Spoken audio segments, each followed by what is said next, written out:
Olá pessoal, tudo bem com vocês? Eu sou a Carla Geraldi, fonoaudióloga, e hoje gostaria de falar com vocês sobre a alfabetização. Você se interessa por este tema? Então eu te convido a refletir comigo sobre alguns pontos importantes nesta fase tão decisiva na vida de uma criança.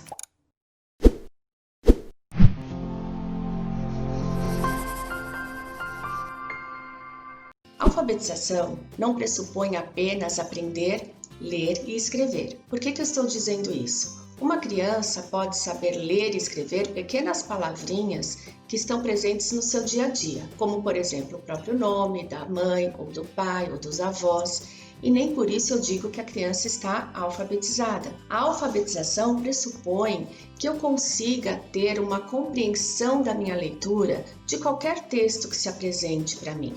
E que eu possa, inclusive, escrever tudo aquilo que está no meu pensamento, que faz parte dos meus desejos, ou seja, que eu consiga me expressar diante do mundo, me fazer conhecer e também conhecer o mundo através da leitura. Então, a alfabetização é muito mais complexa do que normalmente a gente pensa que é só saber juntar letras. E é sobre isso que eu quero refletir com você aqui hoje, sobre alguns aspectos importantes e que são pré-requisitos para que esta alfabetização realmente se consolide na vida de uma criança. Você sabia que uma criança que passa por alguns problemas, algumas dificuldades na alfabetização, ela pode ter problemas durante a sua vida acadêmica inteira? Vamos pensar, quando eu preciso resolver um problema de matemática, eu não preciso simplesmente saber um cálculo a ser feito. Eu tenho que, antes de fazer o cálculo, ler o enunciado do problema, compreender este enunciado, para que a partir daí eu use o meu raciocínio para montar o cálculo que é necessário. Então veja que processo comprido eu precisei fazer e que envolve aí a alfabetização, a leitura, a escrita, para que eu consiga então ter um bom desempenho neste problema de matemática. Mas também não é só isso, em qualquer outra disciplina. Eu vou precisar ter claro e estar bem consciente de que eu preciso juntar a minha leitura e a minha escrita de uma maneira muito eficiente para eu poder me dar bem e compreender bem todas as matérias e disciplinas que vêm ao longo da vida. Eu posso, inclusive, se não tiver uma alfabetização bem estruturada, gerar problemas futuros que chegam lá na fase profissional. Às vezes, uma criança que se sente fracassada porque ela sempre ouviu dizer que ela é burra, que ela não é inteligente, que ela não consegue aprender, que ela não vai ser ninguém na vida, porque ela não sabe ler, não sabe escrever, ela se dá mal em algumas matérias e isso compromete a escolha, às vezes, de uma profissão. Então, pensem só como é sério essa questão de termos uma alfabetização bem feita, bem estruturada e que traga segurança para essa criança, que ela consiga se desenvolver na sua melhor forma, em todas as suas possibilidades e potencialidades ao longo da sua vida inteira acadêmica e ao longo da sua vida. Então vamos pensar em algumas coisas aqui que são realmente importantes quando falamos de aprendizagem de uma forma geral. Quando eu aprendo algo, eu preciso me colocar diante deste aprendizado de uma maneira que eu tire bom proveito disso. E algumas coisas são importantes nessa hora, como por exemplo, a primeira delas, atenção. Se eu não tiver atenção, foco em algo que está sendo aprendido, eu não vou conseguir fazer o melhor naquele momento. Algo vai ficar para trás, algo vai ficar falho. Então a atenção é um dos pré-requisitos básicos e necessários em qualquer tipo de aprendizagem.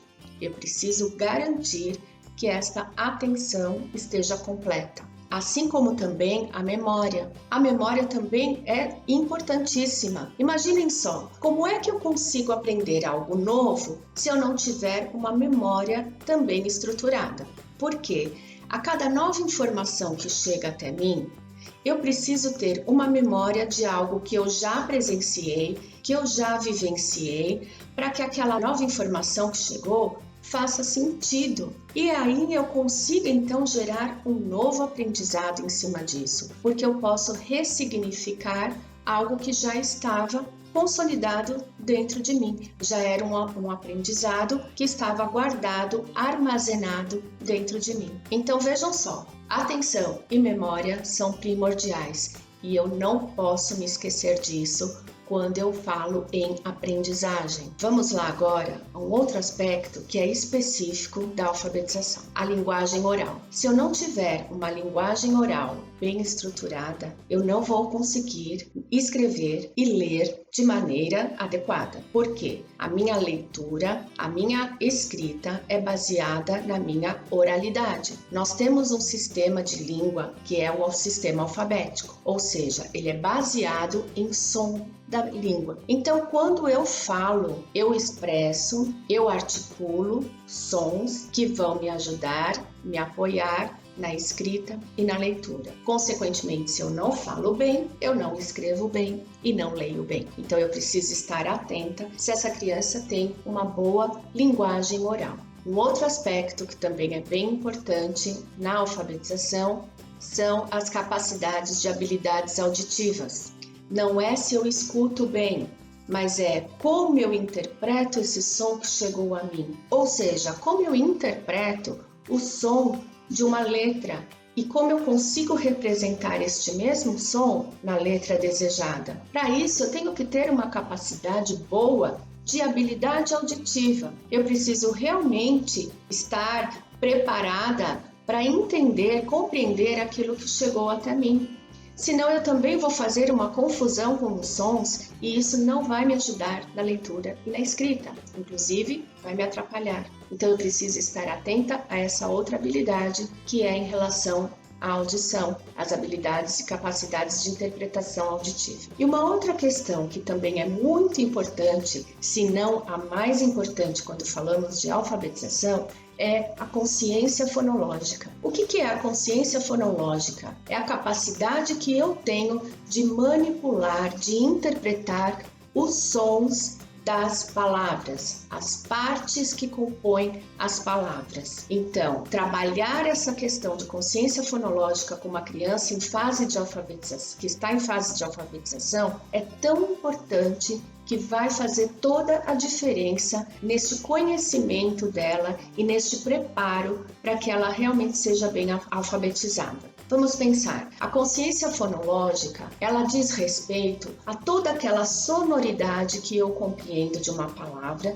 Então eu vou falar um exemplo aqui para vocês. Se eu falo bola, boné, bolo e bota, todos eles começaram com a sílaba bo, certo? Eu usei o B e o O para escrever essa primeira sílaba. Mas quando eu falo para a criança assim, vamos lá, presta atenção no que eu estou falando, olha, bolo e bota, eles começam com o mesmo som? E a criança olha para mim e fala assim, não. Eu falo, como não? Olha aqui. E ela diz então para mim, a gente fala bo no bolo e a gente fala bó na bota.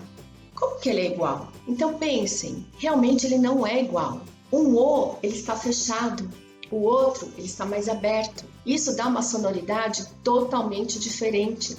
E quando eu estou falando em consciência fonológica, lembrem-se, eu não estou falando em me apoiar na escrita, ver, olhar para o que eu escrevi para eu poder pensar. Eu estou falando em manipulação dos sons das letras. Então, eu estou pressupondo que eu não estou escrevendo o B e o O.